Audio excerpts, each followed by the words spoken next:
without further ado, I would like to now give the floor to our MCC colleague Richard Schenk, who has written a report on the EU's war on farming. You can find it on the MCC Brussels homepage.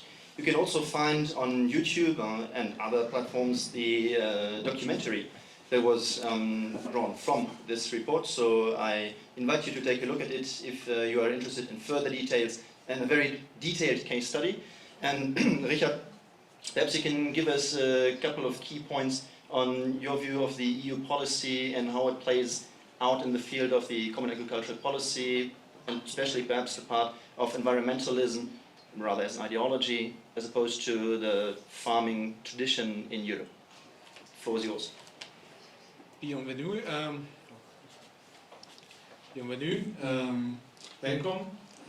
Welcome. It's a pleasure to be here among all these farmers and the organizations. It's for us as MCC Brussels, that's a delight, because we are fully committed to supporting European farmers. From our research and from our talking to farmers across Europe, it's clear why European farmers are here today. We are here in Brussels because here in Brussels the worst excesses of the environmental policy that are affecting farmers' lives everywhere are manufactured here by the European Union. The targets, directives and laws adopted by the European Union on nitrogen emissions, on habitat policies, on carbon trading are putting us on the road to destructing of farming in Europe. EU policies are directly threatening European food security and the very existence of rural Europe. Our research has shown a remarkable evolution of European agricultural policy.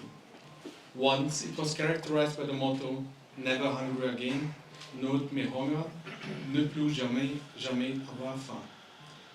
Europe pledged to support those who put food on our tables and ensure good quality and good prices for those of us who eat it.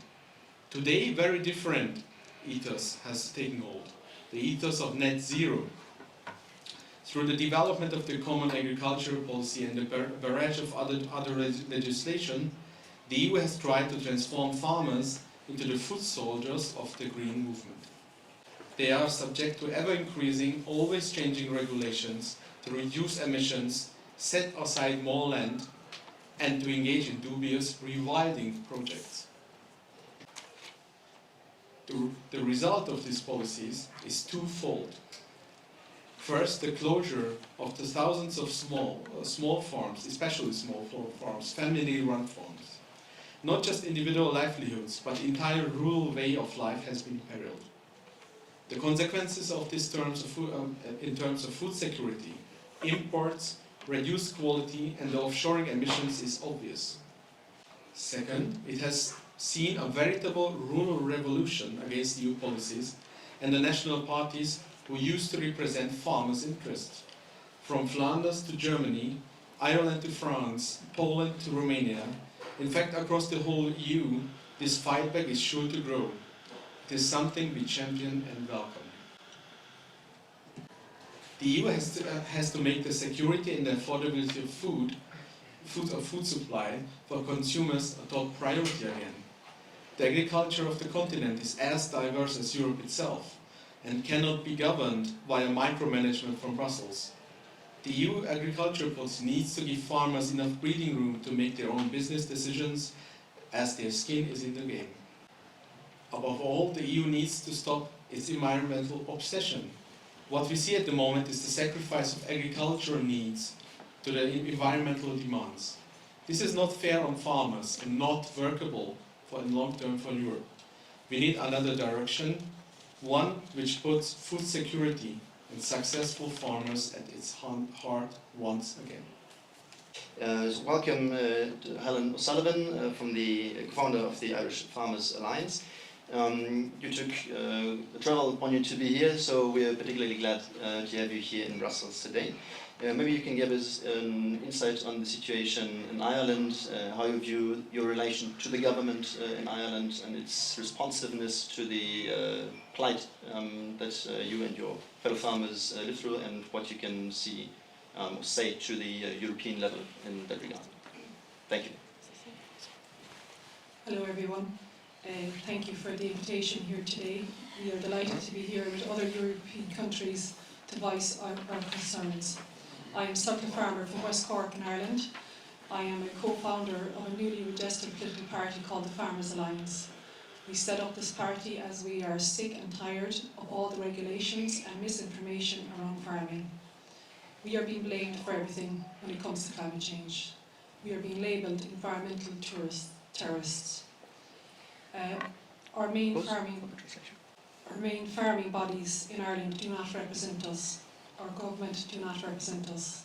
Unfortunately, they just roll out what comes from the EU.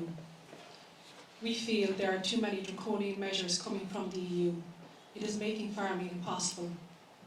The most recent measure being the reduction in nitrates, which will result in the culling of 200,000 cows in Ireland. This measure is to combat climate and meet the EU's climate objectives. This measure has taken place in Ireland since the 1st of January. Not only will it result in the slaughtering of 200 cows, but it will actually be 400,000 animals, as these cows are heavily pregnant. Scientists have already stated this will make no difference to water quality.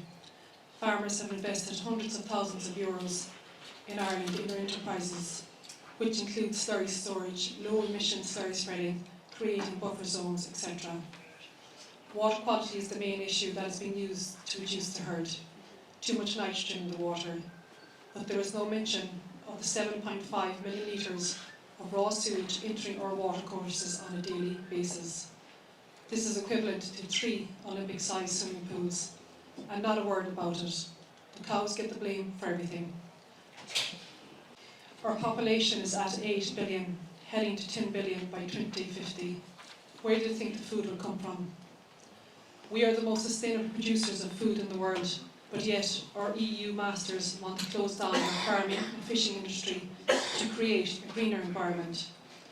Our European Commissioner wants Europe to be climate neutral by 2050, but this will be at the expense of the rest of the world.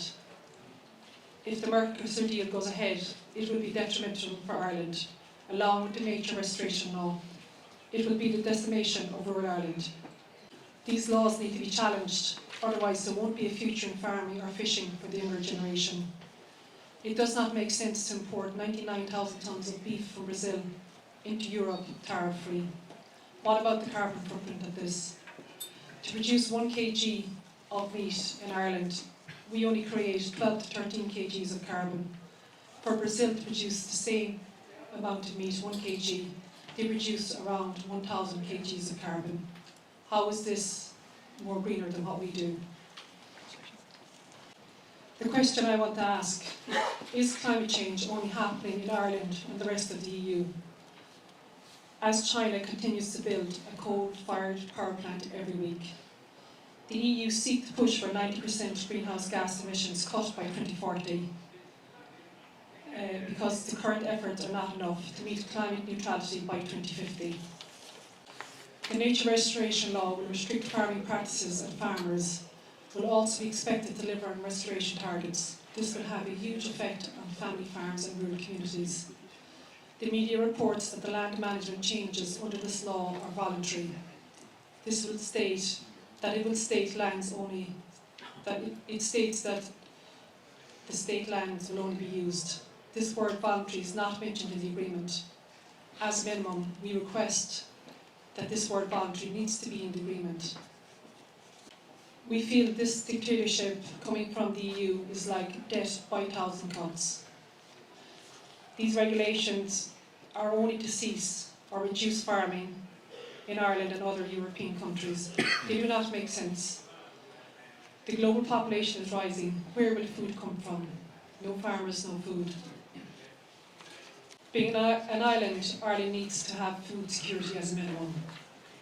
We believe this gathering in the EU capital today marks the start of a new collective voice for farmers. We will no longer sit quietly in the background, taking orders from the bureaucrats. We will stand up together across Europe to send a message that farmers will be listened to and will continue to feed our respective nations with nutritious and sustainable food.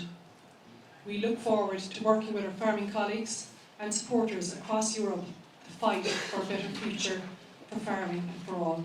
Thank you.